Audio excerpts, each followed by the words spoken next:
AP municipal పట్టణాభివృద్ధి శాఖ మంత్రి నారాయణ కీలక వ్యాఖ్యలు చేశారు. గత ప్రభుత్వం 3 రాజధానుల పేరుతో 3 ముక్కలాట ఆడిందని విమర్శలు చేశారు. ప్రజలు గత పాలనపై విసుగు చెందారని చెప్పారు. 2014 నుంచి 19 వరకు చేసిన అధ్యాయం అనుభవంతో రాజధాని పూర్తి చేస్తామన్నారు నారాయణ. 2.5 ఏళ్లలో అమరావతి రాజధాని నిర్మాణం పూర్తి చేయాలని అనుకుంటున్నామన్నారు. ప్రపంచంలో టాప్ 5 రాజధానుల్లో అమరావతిని ఒకటిగా నిలపడమే లక్ష్యమన్నారు మంత్రి నారాయణ. సెక్రటేరియట్ 2వ బ్లాక్ లో నారాయణ మంత్రిగా బాధ్యతలు స్వీకరించారు.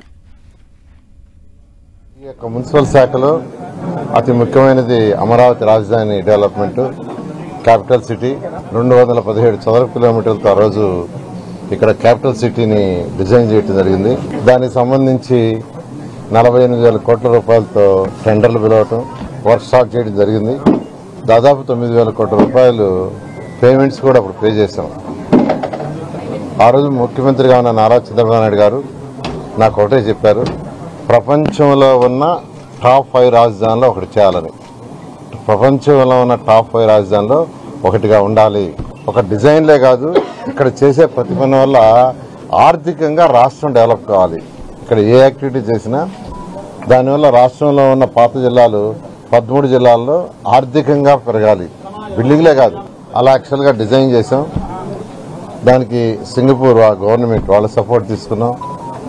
నార్మన్ ఫాస్టర్ అండ్ పార్ట్నర్స్ వాళ్ళకి డిజైన్ ఇచ్చి ఫైనల్గా వాళ్ళ దగ్గర డిజైన్ చేయించాం. రాజధాని కట్టడానికి రైతులు ఇచ్చారు. అది మా ముఖ్యమంత్రి గారి మీద నమ్మకంతో ఇక్కడ ఒక మంచి క్యాపిటల్ డెవలప్ చేస్తాం అనే ఉద్దేశం తెచ్చారు. రాష్ట్ర రాజధానికి ఇచ్చారు. అట్లాంటి రాష్ట్ర రాజధాని యాక్చువల్గా గత ప్రభుత్వం పూర్తిగా నిర్విరామం చేసి 3 రాజధానులు అంటూ 3 ముక్కలాట ఆడి పూర్తిగా నాశనం చేశారు. రైతులకు ఇవ్వాల్సిన కౌలు గీవులు కూడా సరిగా ఇవ్వక వాళ్ళకి నానా ఇబ్బందులు పెట్టారు. ఏదేమైనప్పటికీ ప్రజలు ఈ అరాచక పాలన చూసి విసిగిపోయి ఈరోజు ఎన్డీఏ కూటమికి 164 సీట్లు ఇచ్చారు.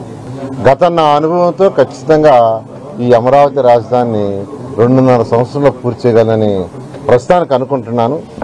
అయితే ఇవాళ నుంచి అధికారులతో కూర్చొని ఒక 10-15 రోజుల్లో ఒక క్లారిటీ తెచ్చుకొని ఆ క్లారిటీని ప్రజలకు కూడా టైం బౌండ్ ఎప్పుడు లోపల చేస్తాం, ఎలా చేస్తాం, ఏది రోడ్లు ఎప్పుడు పూర్తవుతాయి, వాటర్ లైన్స్ ఎప్పుడు పూర్తవుతాయి, బిల్డింగ్లు ఎప్పుడు పూర్తవుతాయి, సెక్రటేరియట్ బిల్డింగ్స్ ఎప్పుడు పూర్తవుతాయి, ఇవన్నీ కూడా ఒక టైం బౌండ్ ఖచ్చితంగా రైతు సోదరులందరికీ ఎవరైతే ఆ రోజు త్యాగం చేశారో 34,000 ఎకరాల ల్యాండ్ని ఆ రైతులందరికీ ఆ టైం బౌండ్ ఇచ్చి ఆ టైం బౌండ్ ప్రకారం చేయడం జరుగుతుంది.